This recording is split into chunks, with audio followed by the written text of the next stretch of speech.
एक ऐसा वक्त जब दुनिया जमीन पर चलने तक ही सीमित थी, पर एक ऐसा आदमी था जिसका दिमाग आसमान में उड़ रहा था। उसका नाम था लियोनार्डो डा विंची। हर सुबह जब लोग अपनी रोजी रोटी के लिए निकलते थे तो लियोनार्डो अपनी नोटबुक लेकर बैठता और लिखता, the great bird will take its first flight, filling the universe with wonder. उसके लिए उड़ना सिर्फ एक सपना नहीं था, एक ऑब्सेशन था। वो पेंटिंग करता पर रंगों के अंदर फिजिक्स छुपा देता था। वो लिखता था पर उल्टा लिखता था ताकि दुनिया वाले समझ ही न सके कि वो क्या सोच रहा है। उसके स्केचेस में नजर आते हैं हेलीकॉप्टर, सबमरीन, रोबोट, लेकिन ये इंसान ये सब तब सोच रहा था जब दुनिया को व्हील का कॉन्सेप्ट भी नया लगता था। एक साइंटिस्ट, एक आर्टिस्ट, एक इंजीनियर, एक फिलोसोफर, ये सारे गुण लियोनार्डो के अंदर थे। दोस्तों, वैसे तो लियोनार्डो ने बहुत सारी इनोवेशंस की है, लेकिन लियोनार्डो के लिए इनोवेशन सिर्फ मशीन तक सीमित नहीं थी। उसके ब्रश के हर स्ट्रोक में भी एक साइंस छुपा था और उसका सबसे बड़ा एग्जाम्पल है Mona Lisa. 8 out of 10 people queuing are here to see just one thing. The Louvre's most famous portrait, probably the world's most famous portrait, the Mona Lisa.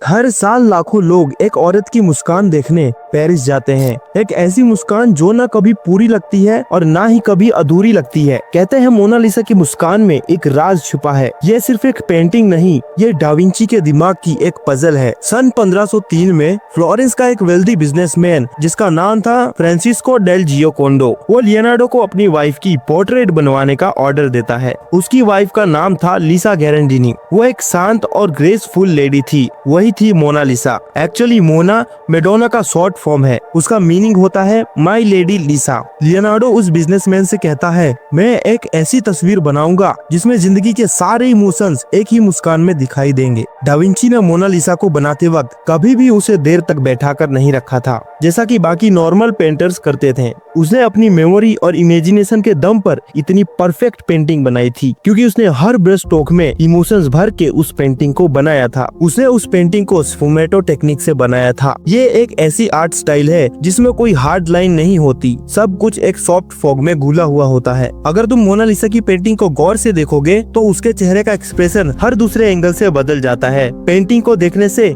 कभी लगेगा कि वो मुस्कुरा रही है तो कभी लगेगा कि वो उदास है। ये इल्यूजन लियोनार्डो ने साइंटिफिकली बनाया था। उसने आंखों के एजेस और लिप्स के कॉर्नर्स में शेडिंग इतनी प्रिसाइज रखी है कि जब तुम उसे देखोगे तो कंफ्यूज हो जाओगे। और डा विंची ने उसकी आंखों में एक ऐसा डेप्थ बनाया जैसे कि वो तुम्हें ही देख रही हो, चाहे तुम कहीं भी खड़े हो। साइंटिस्टों का कहना है कि ये एक ऑप्टिकल इल्यूजन है। डा विंची ने स्फुमेटो और लाइट रिफ्लेक्शन का कॉम्बिनेशन यूज किया था, जिससे उसकी आंखें व्यूअर को हर एंगल से फॉलो करती है। यही तो लियोनार्डो की खास बात है कि उस समय भी कोई इंसान इस हद तक इंटेलिजेंट और क्रिएटिव हो सकता है। दोस्तों, 500 साल बीत जाने के बाद आज भी मोनालिसा की मुस्कान एक अनसॉल्व्ड मिस्ट्री लगती है। दोस्तों, इसके अलावा भी लियोनार्डो ने बहुत सारी ग्रेट इनोवेशंस की हैं। उनमें से एक इनोवेशन है ऑर्निथोप्टर। एक दिन लियोनार्डो हिल साइड पर बैठा था और आसमान में उड़ते पक्षियों को घूर रहा था। उसके आंखों में एक अजीब सी क्यूरियोसिटी थी और उसी क्यूरियोसिटी के साथ वो लिखता गया, buds used air, fish use water, they push against it,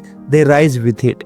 उसने हर विंग के मोशन को ऑब्जर्व किया, हर फेदर के एंगल को नोट किया और हर मूवमेंट में एक पैटर्न ढूंढा। और तभी उसके दिमाग में एक क्रेजी थॉट आया, अगर एक बर्ड एयर को पुश करके उड़ सकता है तो इंसान क्यों नहीं उड़ सकते। और इसी सोच के साथ लियोनार्डो एक ऐसी मशीन बना देता है जो उस समय उसके बारे में सोचना भी इम्पॉसिबल लगता है। रात के टाइम लियोनार्डो अपनी वर्कशॉप में खड़ा था। एक कैंडल फ्लिकर कर रही थी और वॉल्स पे dozens of sketches, gears, police और विंग्स के डिजाइन मौजूद थे। उसने अपने हाथ से एक बड़ा फ्रेम बनाया और इस फ्रेम को बनाने के लिए उसने वुडन रोड्स एंड बैम्बूज का यूज किया। उसके दिमाग में एक क्लियर इमेज थी, एक ऐसी मशीन जो पक्षियों की तरह अपने पंख को फ्लिप करके उड़ सकती हो। उसका डिजाइन कुछ ऐसा था जिसमें पायलट फ्लैट पोजीशन में लेटे हुए पेडलिंग सिस्टम से विंग्स को फ्लैप करेगा और उन विंग्स पर सिल्क क्लॉथ चिपकाया गया था ताकि हवा का रेजिस्टेंस कम हो। ये थी दुनिया की पहली फ्लाइंग मशीन, या जिसे हम आज कहते हैं ऑर्निथोप्टर। दोस्तों, अब बारी थी इसकी टेस्टिंग की ताकि पता चल सके कि सच में ये मशीन किसी इंसान को उड़ा सकती भी है या नहीं। और फिर अगली सुबह लियोनार्डो फ्लोरेंस की एक छोटी सी पहाड़ी के ऊपर अपने मशीन के साथ खड़ा था और उसने उसने मशीन के अंदर एक वॉलंटियर को टेस्टिंग के लिए लेटा रखा था और लियोनार्डो कह रहा था, remember every inventions begins with करेज, ताकि वो मोटिवेट हो पाए, क्योंकि वहाँ हवा इतनी तेज थी और विंग्स हिल रहे थे। और फिर लियोनार्डो वॉलंटियर से पैडल चलाने के लिए कहता है, लेकिन जैसे ही वॉलंटियर ने पैडल चलाया, मशीन ने एक हल्की सी लिफ्ट ली और फिर वो मशीन धब से जमीन पर गिर गई। ये देखकर लोग हंस रहे थे और कुछ लोग तो कह रहे थे, पागल हो गया है ये पेंटर। पर लियोनार्डो चुप रहा और उसने आसमान की तरफ देखा और मुस्कुरा दिया, क्योंकि उसके लिए ये एक फेलियर नहीं था, क्योंकि उस जमाने में भी ऐसी सोच रखना भी बहुत बड़ी बात थी। और फिर वक्त बीतता गया और वक्त के साथ लियोनार्डो की भी डेथ हो जाती है, लेकिन उसके स्केचेस रह जाते हैं। उसके नोटबुक में लिखा था,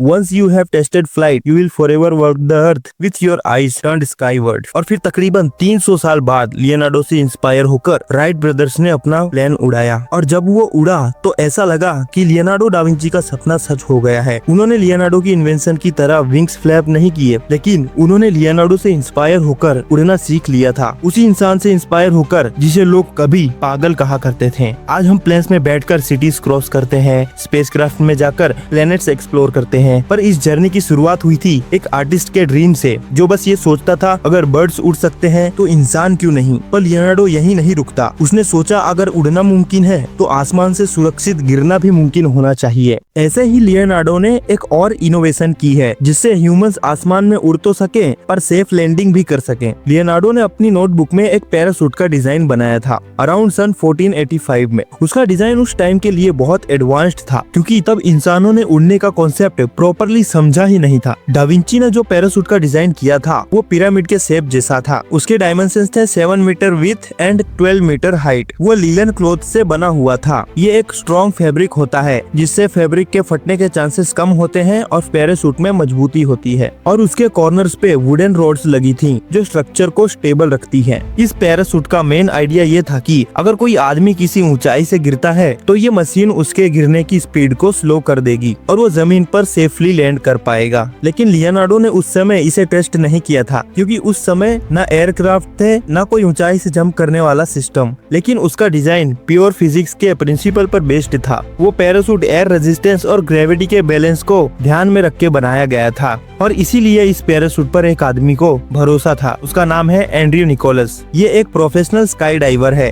उसने डा विंची के पैराशूट का सेम डिजाइन बनाया सन 2000 में, और फिर वो इसकी टेस्टिंग के लिए एक हेलीकॉप्टर से छलांग लगा देता है, और रिजल्ट एकदम चौंका देने वाला था, क्योंकि ये पैराशूट एकदम परफेक्टली काम करता है और एंड्रियन सेफली लैंड होता है बिना किसी इंजरी के। दोस्तों, लियोनार्डो से हमें बहुत कुछ सीखने को मिलता है। वो हर एक चीज पे क्वेश्चन करता था। उसके लिए हर चीज एक मिस्ट्री थी, जैसे कि ये पंख क्यों हिलते हैं, पानी घूमता क्यों है, आसमान नीला क्यों है। यही थी उसकी सबसे बड़ी सुपर पावर, मतलब क्वेश्चन पूछने की आदत। वो हर चीज के पीछे क्यों पूछता था, और जब जवाब नहीं मिलता तो वो खुद ढूंढता था। वैसे ही आप भी लियोनार्डो की तरह स्मार्ट बनना चाहते हो तो सारी चीजें एक्सेप्ट करने के बजाय क्वेश्चंस करना स्टार्ट करो। इससे तुम 100% लियोनार्डो की तरह इंटेलिजेंट तो नहीं हो पाओगे, पर बहुत ज्यादा चांसेस है कि आपकी नॉलेज इंप्रूव होगी। अगर तुम्हें भी लगता है कि इमेजिनेशन दुनिया बदल सकती है तो वीडियो को लाइक एंड शेयर जरूर करना। मिलते हैं नेक्स्ट वीडियो में, अभी के लिए इतना ही।